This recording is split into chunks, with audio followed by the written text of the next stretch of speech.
আসসালামু আলাইকুম, সবাইকে শুভেচ্ছা জানাচ্ছি।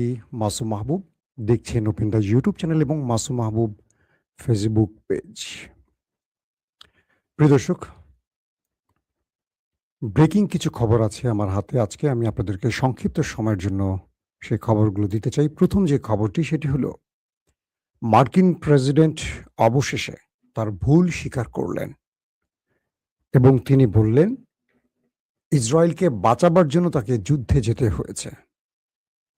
দ্বিতীয় গুরুত্বপূর্ণ খবর, মার্কিন যুক্তরাষ্ট্র ইরানকে দুটো শর্ত দিয়ে বাকি শর্তগুলো খারিজ করে দিয়েছে।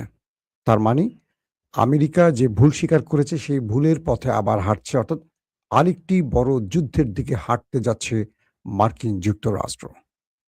৩ নম্বর গুরুত্বপূর্ণ খবর, লেবাননে হামলা আরও সম্প্রসারিত করার সিদ্ধান্ত নিয়েছে ইসরায়েলের প্রধানমন্ত্রী নেতানিয়াহু।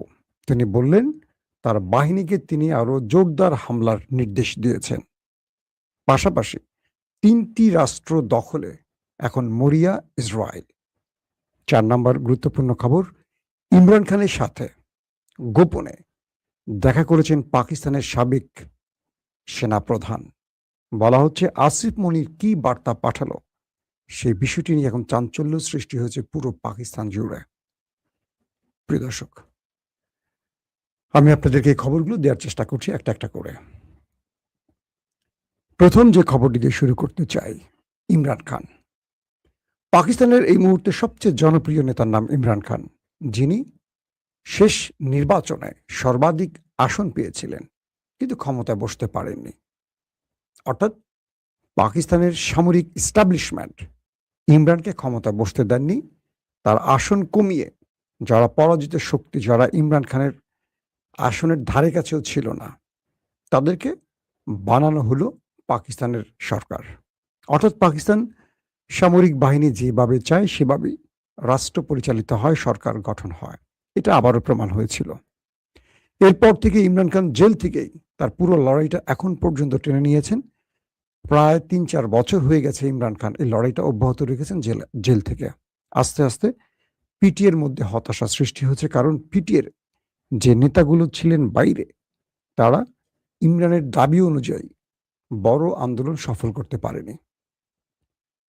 কিন্তু পাকিস্তান এই মুহূর্তে নতুন এক পথে যাত্রা করেছে, যেখানে ইরান আমেরিকার যুদ্ধে পাকিস্তানের ফিল্ড মার্শাল আসিম মনির এবং সেনাপ্রধান শাহবাজ শরীফ মার্কিন যুক্তরাষ্ট্রের পছন্দের তালিকার টপে উঠে এসছে। আসিম মনির ভারতকে সরিয়ে পাকিস্তানকে মার্কিন যুক্তরাষ্ট্রের কোলে নিয়ে বসিয়েছেন এবং এখন পর্যন্ত ট্রাম্পের অবস্থা দেখে মনে হয় তিনি ভারতকে ভালোবাসেন, তবে পাকিস্তানকেও একটু বেশি বাসেন। এই নীতিটা তিনি প্রদর্শন করছেন, যদিও স্বার্থের ক্ষেত্রে তিনি ভারতকেই অগ্রাধিকার দেন পাকিস্তানের চেয়েও বেশি। যেমন ভারত রাশিয়া থেকে তেল নিতে পারে, কিন্তু পাকিস্তান নিতে পারে না। পাকিস্তানকে সেই কাজটা করতে দেবে না তারা। এই একটা অবস্থা। অর্থাৎ পাকিস্তানকে ব্যবহারের জন্য রাখা হয়েছে, টিস্যুর মতো। তো আসিফ মনির বুঝতে পারছেন যে ইমরানবিহীন এই রাষ্ট্রে তিনি খুব ভালো একটা পাকিস্তান উপহার দিতে পারছেন না। তিনি ব্যক্তিগতভাবে লাভবান হচ্ছেন। তিনি অর্থ লুটপাট করতে পারছেন, বা সামরিক ঊর্ধ্বতন অফিসাররা প্রচুর অর্থ লুটপাট করতে পারছেন। তারা ক্ষমতায় বসে থাকতে পারছেন, নাম ফোটাতে পারছেন, নাম ছড়াতে পারছেন। রাষ্ট্রকে কিছু দিতে পারছেন না, কারণ ইমরানের আমলের পর থেকে, ইমরানকে জেলে ঢোকাবার পর থেকে ক্রমান্বয়ে পাকিস্তান অস্থির শুধু নয়, অর্থনৈতিকভাবে একেবারে পাকিস্তান ধ্বংসের শেষ কিনারায় পৌঁছে গেছে। বাংলাদেশের অর্ধেক রিজার্ভও এখন পাকিস্তানে নাই। বুঝতে পারছেন? তো এমন অবস্থায় আসিম মনির এটুকু বুঝতে পারছেন যে ইমরানের সাথে তিনি লড়াইটা করে দেশের ১২টা বাজিয়ে ফেলেছেন। আঞ্চলিক ভাষায় বলতে হবে গম এনে দিয়েছে পাকিস্তানকে। এই খারাপ শব্দটা বলতে চাইনি, এটার জন্য সরি বলছি। ১২টা বাজিয়ে দিয়েছে। তো বলা হচ্ছে যে আসিফ মনিরের প্রিয় একজন অফিসার, সাবেক সেনাপ্রধান আশফাক পারভেজ কিয়ানি, তিনি গোপনে আডিয়ালা জেলে ইমরান খানের সাথে দেখা করেছেন। এই তথ্যটি আমার এক পাকিস্তানের বন্ধু সাংবাদিক দিয়েছেন। এটা আমি ক্রস চেক করেছি এবং বর্তমানে পাকিস্তানের বেশ কিছু গণমাধ্যম এটাকে খুব জোরে সোরে প্রচার করছে এবং পাকিস্তানের সাংবাদিক ব্লগাররা এটা নিয়ে বেশ আলোচনা করছেন যে আসিফ মনির তার পছন্দের বড় ভাই, কারণ আসিফ মনির তো রানিং সেনাপ্রধান, পূর্বে যিনি ছিলেন আশফাক পারভেজ কিয়ানি, তাকে দিয়ে ইমরান খানের কাছে কিছু বার্তা পাঠিয়েছেন। ইমরান খান সে বার্তায় না বলে দিয়েছে, বলছেন আসিফ মনির এই চেয়ারে থাকলে তিনি কোনোভাবে জেল থেকে বের হবেন কি হবেন এটা নিয়ে তার কোনো টেনশন নেই, বাট এই ভঙ্গুর পাকিস্তান তিনি দেখতে চান না। ইমরান খানের এক বাক্যের কথা হলো, আমি যে পাকিস্তান গড়তে চাই আমাকে সেই পাকিস্তান গড়তে দিতে হবে, সেখানে সামরিক বাহিনী রাজনৈতিক কোনো হস্তক্ষেপ করতে পারবে না, কারণ সামরিক বাহিনী রাজনৈতিক হস্তক্ষেপের জন্য ক্রমান্বয়ে পাকিস্তান নিচের দিকে যাচ্ছে আর ভারত উপরের দিকে যাচ্ছে। এবং আর ঠিক এই মেসেজটি আসিফ মনির জেনে আরো ক্ষিপ্ত হয়েছেন বলা হচ্ছে, তাই গিলগিট বালুচিস্তান এবং আজাদ কাশ্মীরে আসছে যে নির্বাচন, সেই নির্বাচনে পিটিআইকে ব্যাপক চাপের মধ্যে রেখেছে সেনাবাহিনী, এবং সেনাবাহিনীর কোর কমান্ডাররা যারা এই বালুচিস্তান বা আজাদ কাশ্মীরে অবস্থান করছেন তারা পিটিআইকে হারাবার জন্য সব রকম কারচুপি চেষ্টা করছেন। এই অভিযোগও পিটিআইয়ের পক্ষ থেকে এসেছে। তো এই মুহূর্তে একটি কথাই বলা যাচ্ছে যে ইমরান খানের সাথে আপোষ করতে চান আসিফ মনির, কিন্তু ইমরান খান আপোষ করবেন না। আমরা দেখতে চাই শেষ পর্যন্ত আসলে কি হয়, মানে ছাড়টা কি ইমরান দেবেন না আসিফ মনির দেবেন, সেটা হয়তো সামনের পরবর্তী কোনো খবরে আমরা জানাবো। বাট ইমরান খানের সাথে আপোষ করতে চাচ্ছে, এই বিষয়টি এখন পুরো পাকিস্তানের গণমাধ্যমে এসছে। দর্শক, আসছি দ্বিতীয় গুরুত্বপূর্ণ খবরে। মার্কিন যুক্তরাষ্ট্রের প্রেসিডেন্ট ডোনাল্ড ট্রাম্প ইরানকে সাফ জানিয়ে দিয়েছেন সকল শর্ত বাতিল। তোমরা এ যাবৎ যতগুলো শব্দ দিয়েছ, আপনার ওই শব্দটা মাঝ বলা ঠিক হয়নি। আমি তো জানি, আমি যেন সরি বলেছি শব্দটা এরকম বলা উচিত, কিন্তু এরকম বলেছি। তো এখন যে বিষয়টি তৈরি হয়েছে সেটি হলো, ট্রাম্প ইরানকে বলছেন যে তুমি যে আমাকে 14-15টা শর্ত দিয়েছো সকল শর্ত বাতিল। দুটো শর্তে তুমি রাজি থাকলে আমি হরমুজ বা গালফ কি বলে ওমান সাগর থেকে আমার বহন নিয়ে চলে যাব, যুদ্ধ বন্ধ হয়ে যাবে, তোমার শর্ত মেনে নেওয়া হবে। এই দুটো শর্ত না মানলে তোমার সাথে আমার আসন্ন যুদ্ধ খুব ভয়াবহ হবে, আর কোনো কথা নাই। বাকি সকল শর্ত খারিজ। কে বলছে? Donald Trump. দুটো শর্ত কি? হরমুজ থেকে তুমি কোনো টোল নিতে পারবে না এবং এখান থেকে তুমি চলে যেতে হবে, তোমাকে এটা আন্তর্জাতিক জলসীমা থাকবে। 2, তুমি নিউক্লিয়ার মিসাইল কিংবা অ্যাটম বোমা বানাতে পারবে না। এই দুটো শর্তে তুমি রাজি হও, আর কিছু লাগবে না। আমি সব গুটিয়ে বস্তা বেঁধে ব্যাগ গুছিয়ে আমার বাহিনী নিয়ে চলে যাব। বাগের গালিবাফ ইরানের স্পিকার বলছেন, ইরান তার সার্বভৌমত্ব এবং জনগণের অধিকার একতিল ছাড়বে না। এই জন্য ইরান 1000 বছর যুদ্ধ করতে প্রস্তুত, কারণ ইরানের 1000 বছরের ঐতিহ্য রয়েছে, এটা পৃথিবী জানে। তার মানে কি বুঝলাম? স্পিকার বাগের গালিবাফ কি বললেন, আর তার মানে ডোনাল্ড ট্রাম্পের বক্তব্যের পর তার মানে যুদ্ধ আসন্ন। আবার আটকে গেলাম।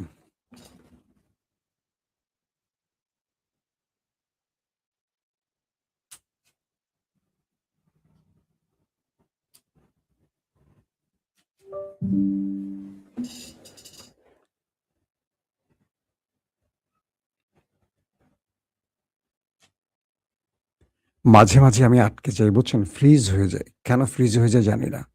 আপনারা একটু ধাক্কা দিবেন আমাকে, হ্যাঁ? আমি আটকে যাই, তো আমাকে ধাক্কা দেবেন। তো এই মুহূর্তে যে জায়গাটা তৈরি হলো, তো বাগের গালিবাফ যেটি বললেন, ইরান তার সার্বভৌমত্ব বা তার জনগণের অধিকার একতিলও ছাড় দেবে না। অধিকার বলতে তিনি বুঝিয়েছেন হরমুজ প্রণালীর টোলটা ইরানের অধিকার। পৃথিবীর প্রতিটি দেশ তার জলসীমা থেকে টোল নিতে পারলে ইরান কেন পারবে না? তিনি পরোক্ষ বা প্রত্যক্ষ ভাবে বুঝিয়ে দিলেন যে টোল ইরান নেবে এবং নিউক্লিয়ার বোমা ইরান বানাবে না। এই ব্যাপারে আমরা তোমাদেরকে কথা দিতে পারি। অর্থাৎ ট্রাম্প বলছে যে ইরান আমাকে কথা দিয়েছে তারা নিউক্লিয়ার বোমা বানাবে না। ইরান কিন্তু বলছে না যে আমরা এই কথা তাকে দিয়েছি। ইরান নিজে বলছে যে আমরা শান্তির জন্য আমরা নিউক্লিয়ার নিয়ে কাজ করছি। শান্তি মিনস আমরা পাওয়ার প্ল্যান্ট বানাবো, আমরা মানে মানুষের চিকিৎসার জন্য যে ইউরেনিয়ামের প্রয়োজন সেই বিষয়ে আমরা কাজ করছি। আমরা তো পূর্বেই বলছি, 40 বছর ধরে বলছি যে আমরা নিউক্লিয়ার বোমা বানাবো না। তোমরা শুধু বলছো বানাচ্ছি, কোথায় আমরা বানিয়েছি? কিন্তু এই মুহূর্তে ইরান আর এই কথাটি বলছে না। ইরান এই মুহূর্তে নিউক্লিয়ার নিয়ে কথাই বলছে না। তার মানে মার্কিন যুক্তরাষ্ট্র মনে করছে ইরান তলে তলে কাজ সেরে ফেলেছে। এখন তারা বলছে আমরা ইউরেনিয়াম নিয়ে কথাই বলবো না। আগে বলতো বানাবো না, এখন বলছে আমরা ইউরেনিয়াম নিয়ে কথাই বলবো না, আর ইউরেনিয়াম কোনো দেশে দেবই না। এইটাই ভয় পাচ্ছে ট্রাম্প যে আসলে তলে তলে ইরান কি করছে। আজ ফক্স নিউজে মার্কিন প্রেসিডেন্ট ডোনাল্ড ট্রাম্প তার একটা ইন্টারভিউ দিয়েছেন, সেখানে কয়েকটা উল্লেখযোগ্য কথা তিনি বলেছেন। তিনি বলেছেন লেবানন, ইরাকে আমেরিকা যে যুদ্ধ করেছে এটা ছিল তাদের ভুল সিদ্ধান্ত। আজকে ইরাক দেখে বা ইরাকের দিকে তাকালে মনে হয় আমেরিকা কত বড় ভুল করেছে। মানে ইরাক যুদ্ধের এত বছর পর মিলিয়ন মিলিয়ন মানুষকে মেরে আজকে ট্রাম্প বলছেন, যদিও তখন ট্রাম্প প্রেসিডেন্ট ছিলেন না, অন্য কেউ ছিলেন, বুশ টুশ ছিলেন আর কি, তিনি আজকে মার্কিন প্রেসিডেন্ট স্বীকার করলেন যে এটি মার্কিন যুক্তরাষ্ট্রের ভুল ছিল। এতগুলো মানুষ মেরে তারা এখন ভুল স্বীকার করছেন, ওই মানুষগুলো কি আর ফিরে আসবে? শুধু এইটুকু নয়, ট্রাম্প বলছেন ইরানে হামলা করা তার ভুল ছিল। এই ফক্স নিউজটা কাদের জানেন? এটা রিপাবলিকান বা ট্রাম্পের অনুসারী একটি মিডিয়া। আমেরিকার যত মিডিয়া আছে, BBC, new York Times, Washington post, এই যারা যারা আছে এরা কিন্তু ট্রাম্পকে কম বেশি বাস দেয়, কিন্তু ট্রাম্পের পক্ষের কথাগুলো সবসময় ফক্স নিউজ প্রচার করে, দেখবেন আপনারা। যেমন বাংলাদেশে একসময় আওয়ামী লীগের গণমাধ্যম ছিল জনকণ্ঠ, প্রথম আলো, যুগান্তর, সমকাল, ভোরের কাগজ, আজকের কাগজ, এগুলো সব ছিল আওয়ামী লীগের। আর জামাতের বা বিএনপির পক্ষে যারা কথা বলতো তারা ছিল কে? ইনকিলাব, নয়া দিগন্ত আর দিনকাল। দিনকাল তো বাংলাদেশের কেউ কখনো একটা কিনে পড়ছে এরকম রেকর্ড নাই। একটু ভালো ছিল নয়া দিগন্ত, ইনকিলাব পত্রিকাও কেউ কিনে পড়ে না, এটার নাম এখনকার যুবকরা জানেই না।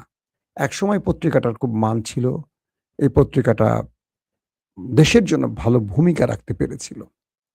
পরক্ষণে এই পত্রিকাটি কিছুটা আওয়ামী লীগের সাথেও আঁতাত করে ফেলেছিল। এখন এই পত্রিকাটির অবস্থা একেবারে, মানে পত্রিকার জগতে সবচেয়ে নিচে, দিনকাল আর ইনকিলাব কেউ কিনে পড়ে না। তো এই পরিস্থিতির মধ্যে মার্কিন প্রেসিডেন্ট ডোনাল্ড ট্রাম্প তিনি বলছেন যে ইরানে হামলা করা আমাদের ভুল ছিল, আমাদের এটা বোকামি ছিল, আমরা একটা বোকামি করেছি বা একটা বোকামিপূর্ণ সিদ্ধান্ত নিয়েছি। এই শব্দটা কখন বলছেন ট্রাম্প? যখন তিনি স্টিল যুদ্ধে আছেন এবং তিনি প্রেসিডেন্ট। পরে গিয়ে বই লিখছেন না, স্টিল বলছেন। 3 মাস 4 মাসের মাথায় ট্রাম্প বলছেন এটি আমার ভুল ছিল, বোকামি সিদ্ধান্ত ছিল, বোকামি করা হয়েছে, এই কাজটি বোকামি বলছেন তিনি বলছেন 9 মাস আগে আমরা B2 বোম্বার দিয়ে যে আমরা ইরানে হামলা করেছি এবং ইরানের নিউক্লিয়ার প্রজেক্ট যে ধ্বংস করেছি, যদি এটা না করতাম আজকে ইরান তার নিউক্লিয়ার বোমা বানিয়ে ফেলত। শুধু তাই নয়, আজকে মধ্যপ্রাচ্যে ইসরায়েল নামক কোনো রাষ্ট্র থাকতো না, ইরান এটিকে খেয়ে ফেলতো, হজম করে ফেলতো। ইসরায়েলকে বাঁচাবার জন্য আমাদের এই যুদ্ধটা করতে হয়েছে।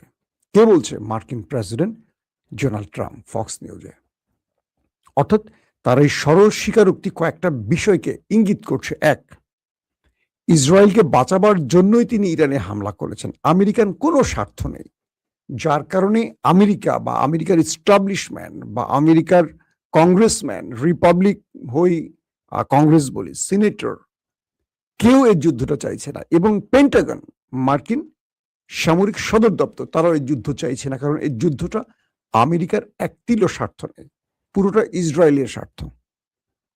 তো ইসরায়েলের জন্য আমেরিকা ট্রিলিয়ন ডলার খরচ করে যুদ্ধে নেমেছে, অজস্র সামরিক অস্ত্র হারিয়েছে, যুদ্ধ বিমান, ড্রোন, মিসাইল শেষ হয়েছে, প্রচুর সেনা মারা গেছে, মধ্যপ্রাচ্যে 16টি মার্কিন ঘাঁটিকে ধ্বংস করেছে একটা ভুল সিদ্ধান্তে। $1 ট্রিলিয়ন খরচ হয়ে গেছে আমেরিকার একটা ইসরায়েলের জন্য।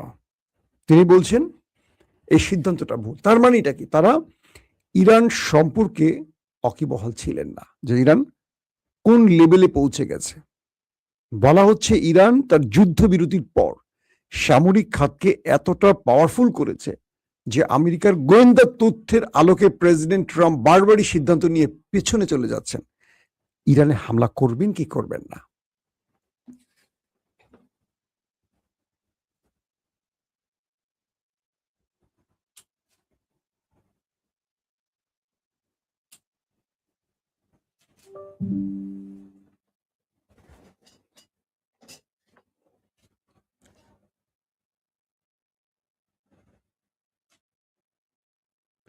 বারবার আমি ফ্রিজ হয়ে যাচ্ছি কেন ভাই বুঝতে পারছি না। আমার লুকটা থাকে যখন ক্যামেরায়, তখন আমি আমার মনিটরটা অনেক সময় দেখি না। যখনই মনিটরে চোখ পড়ে তখন দেখে আমি ফ্রিজ হয়ে গেছি। মাঝে মাঝে ইন্টারনেটের বিভিন্ন প্রবলেমের জন্য এটা হয়। ওকে ভাই, আপনি নাই হয়ে গেছেন? আহারে ভাই, আমি তো নাই হয়ে গেলাম, আবার কিভাবে ফিরে আসলাম? তো এখন এই পরিস্থিতির মধ্যে যে দুর্দান্ত কিছু খবর এসছে সেটা হলো ইরান 1000 রকেট বা মিসাইল তার আন্ডারগ্রাউন্ডে প্রস্তুত রেখেছে আমেরিকাকে প্রতিহত করার জন্য। মানে আমেরিকা যদি ইরানে কোন রকম মিস অ্যাডভেঞ্চার করে, অ্যাটাক করে, প্রথম দফায় 1000 মিসাইল তারা রেডি রেখেছে আন্ডারগ্রাউন্ডে, এবং এগুলো দিয়ে তারা প্রথম ইরানকে শত্রুকে মোকাবেলা করবে, এটা ইরান বলছে। বিভিন্ন কয়েকটা সূত্রের খবরে আসছে। প্লাস 50 আন্ডারগ্রাউন্ড ফ্যাসিলিটিস রিভিল করে ফেলেছে ইরান। মানে আমেরিকা আক্রমণ করে ইরানের যেই আন্ডারগ্রাউন্ড মিসাইল স্টোরেজগুলোকে, মুখগুলোকে বন্ধ করে দিয়েছে, সেগুলোকে ইরান প্রায় 50টি আন্ডারগ্রাউন্ড ফ্যাসিলিটিকে কি করছে, আবার নতুন করে রিভিল করেছে।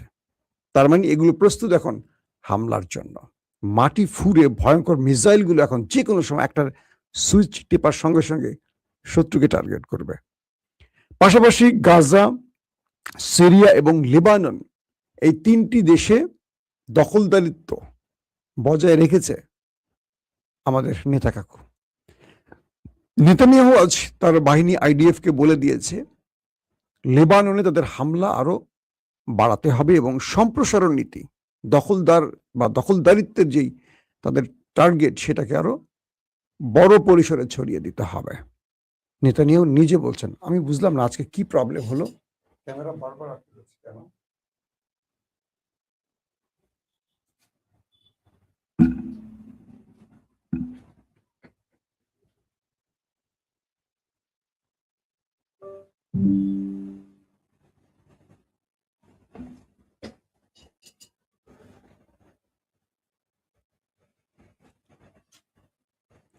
আজকে তো বারবার জ্বালাচ্ছে ভাই, খবর বলে মজা পাচ্ছি না।